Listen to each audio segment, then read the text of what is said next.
हमारा यही कहना है कि ऑप्शन हमने कंधा बदल लिया है, इस कंधे पे वजन हो गया तो इसमें रख लिया है। फायदा क्या हुआ? गाय की हत्या तो जहां की तहां रह गई। तो और हम नई पार्टी भी नहीं बनाना चाहते और किसी पार्टी विशेष का नाम भी नहीं लेना चाहते, क्योंकि अगर हम पार्टी बनाएंगे, गाय पार्टी मान लो हम बना दें, तो गाय पार्टी राजनीति करने लगेगी और वो भी यही हो जाएगी। तो ये क्योंकि राजनीति करने के लिए बहुत सारी चीजें चाहिए, उसमें वो भी वही हो जाएगी। तो इसलिए हम वो खतरा नहीं लेना चाहेंगे। करपात्री जी महाराज ने गौ हत्या के विरोध का सबसे बड़ा आंदोलन किया था। उन्होंने राम राज्य परिषद नाम की पार्टी बनाई थी। बहुत सारे लोग उसमें जीते भी, लेकिन बाद में सब लोग इस पार्टी में उस पार्टी में चले गए। तो ये शुरुआत में लाभ लेने के लिए कोई भी आ जाता है, फिर उसमें चला जाता है, तो हम जहां के तहां रह जाते हैं। इसलिए हमारा ये कहना है कि जब हम ये शपथ ले लेंगे कि शपथ पत्र देने वाले को ही वोट देंगे, तो हमारा वोट तो चाहिए ना नेता को, हर पार्टी के नेता को हमारा वोट चाहिए। तो हमारा वोट लेने के लिए उसको भी गौ भक्त बनना पड़ेगा। 33 करोड़ वोट जब दिखाई देंगे कि एक तरफ हैं, तो भारत की हर पार्टी गौ भक्त हो जाएगी। देख लेना, सींग लगा के आएंगे हमारे घर के सामने कि हम बछड़ा ही हैं सीधे। भाई राहुल गांधी नहीं, कोई भी, वो जो ओवैसी है ना, वो भी अगर कहे कि हम गौ भक्ति करेंगे और गौ माता की रक्षा के लिए खड़े हैं, तो हम उसको भी वोट देने को तैयार हैं, लेकिन छद्म हिंदू को वोट देने को तैयार नहीं। देखिए, हम आपको उदाहरण बताना चाहते हैं। एक भारतीय जनता पार्टी में नेता था मुसलमान, उसका नाम था मुख्तार अब्बास नकवी। उसने वक्तव्य दिया कि जिनको बीफ खाना हो वो पाकिस्तान चले जाएं। आप लोगों ने उसको छापा, प्रमुखता से छापा।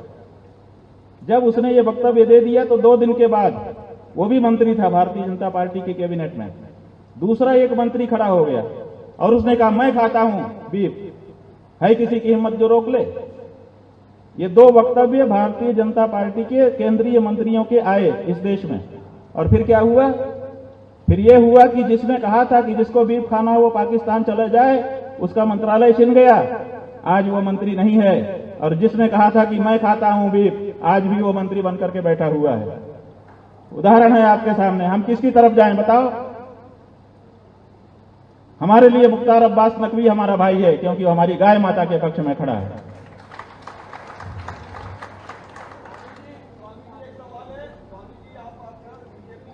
हाँ जी, अभी ये पूछ रहे हैं, अभी रुक जाइए, ये पूछ रहे हैं।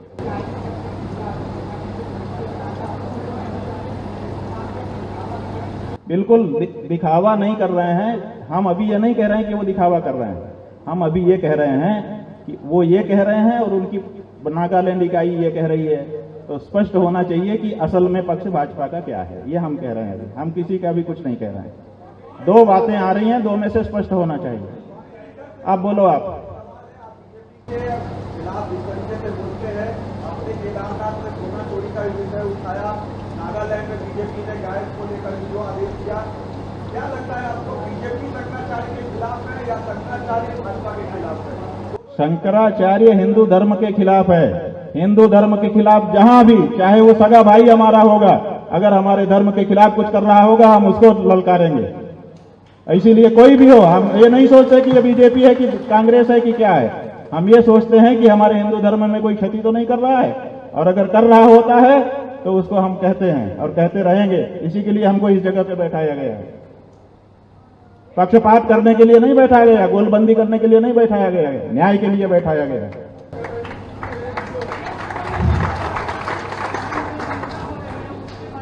देखिए, गौ रक्षा के नाम पे हिंसा हो रही है।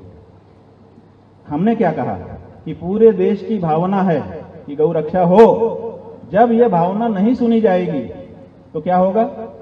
वही तो हम कह रहे हैं कि ये समय आ रहा है।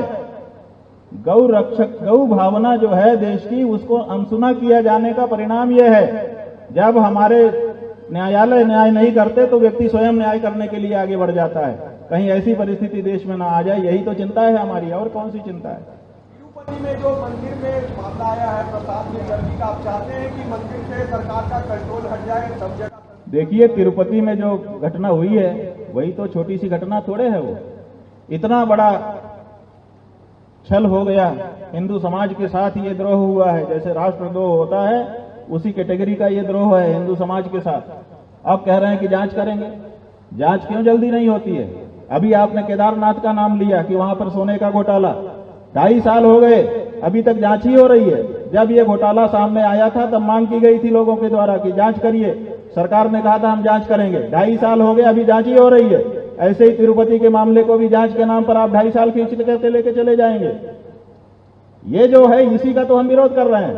तिरुपति में जो घटना हुई है, जिस तरह से हमारी हिंदुओं की पवित्रता को खंडित करने का षड्यंत्र किया गया है, वो बहुत ही बड़ा अपराध है और जल्दी से जल्दी जांच करके जो इसके पीछे है उसको कड़े से कड़े दंड दिया जाना चाहिए, ऐसा हमारा कहना है। और साथ ही साथ मंदिरों से सरकारी नेता, सरकार और सरकारी अधिकारी हट जाने चाहिए, कम से कम धार्मिक मामले में, ये हमारा कहना है।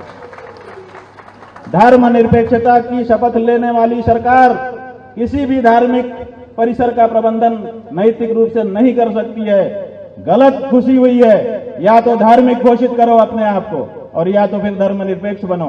दोनों एक साथ करते हो, धर्मनिरपेक्षता की शपथ लेते हो और धार्मिक परिसर में आकर के व्यवस्था करते हो, उसी का तो ये परिणाम है। अगर कोई धार्मिक व्यक्ति होता तो ये कतई ना स्वीकार करता।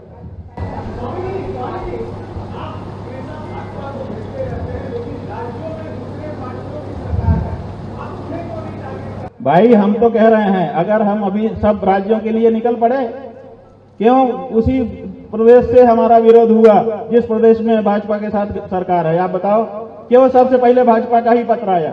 अगर किसी और पार्टी का अभी तक विरोध पत्र आया हो तो बता दीजिए, हम उसका भी विरोध कर दें। भाजपा ने ही विरोध किया तो हम किसका नाम ले लें? हम कल्पना कर लें किसी के नाम का? जो सत्ता में है वही गलती करता है, उसी के बारे में चर्चा की जाती है। पिछले 10-12 साल से वही सत्ता में है। जब से हम बोल रहे हैं, आप सुन रहे हैं, तब से वही तो सत्ता में है। हम किसके बोल दें बताओ? अगर कोई जो करेगा उसी के बारे में तो बोला जाएगा।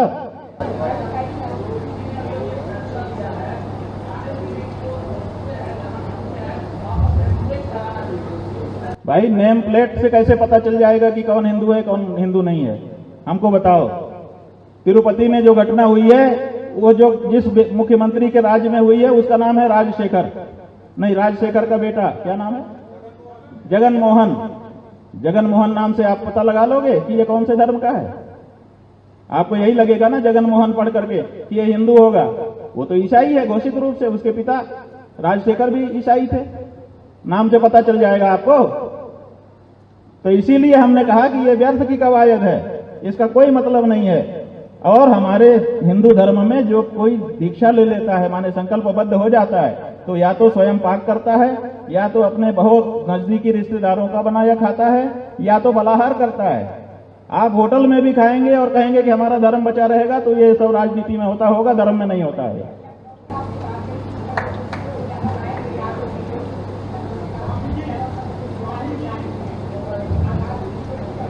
देखिए बात यह है, हम बता रहे हैं हमने जो बात कही वो कैसे कही उसको पहले समझो। अरुणाचल प्रदेश में एक ऑल अरुणाचल स्टूडेंट यूनियन है आसू, उसका एक छात्र नेता का वक्तव्य आया। उसने हमारी यात्रा का विरोध किया और उसने कहा कि शंकराचार्य गौ हत्या रोकने के लिए अरुणाचल आ रहे हैं। हम उनसे कहना चाहते हैं कि अरुणाचल आने से पहले उत्तर प्रदेश जाएं, क्योंकि वहां पर हमने इंटरनेट से डाटा निकाल करके देखा है, वहां से सबसे ज्यादा गौ मांस का निर्यात हो रहा है। तो हमने भी निकलवाया डाटा और सही है उसकी बात। तो ये क्यों निकल करके आ रहा है, यही हम कह रहे हैं। तो योगी जी के राज में ये डाटा क्यों निकल के आ रहा है? अब भाई हमने को जो वहां कहना था, वहां योगी जी का जगह थी, वहां योगी जी के लिए हमने कहा। पूरे देश में योगी जी का प्रश्न पूछोगे, योगी जी के घर में जाकर के योगी जी की बात हम कह के आ गए। अब यहाँ के बारे में पूछो।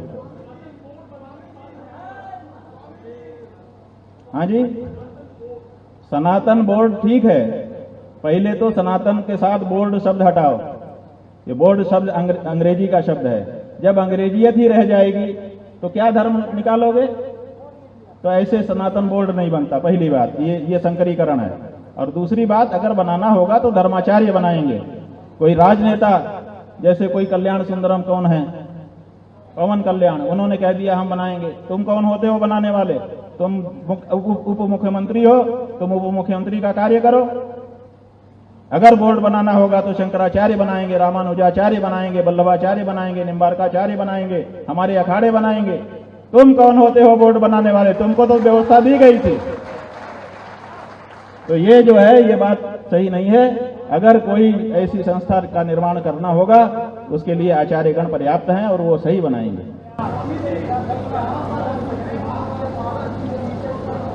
हाँ जी,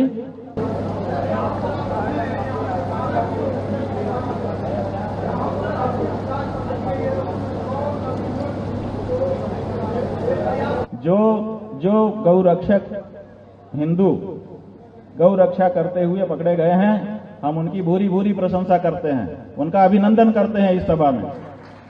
और राज्य सरकार, जो बिहार राज्य की सरकार है, उससे अनुरोध करते हैं कि आपको जांच करना हो जांच कर लीजिए, लेकिन ये कार्रवाई ठीक नहीं है। अगर उनका कोई दोष निकल के आता हो तो जल्दी करिए, उनका दोष पकड़ लीजिए और उसको न्यायालय में अभियोग चला करके उनको सजा भेज दीजिए। वो मंजूर है, लेकिन बिना किसी सजा के पहले ही उनको जेल में डालकर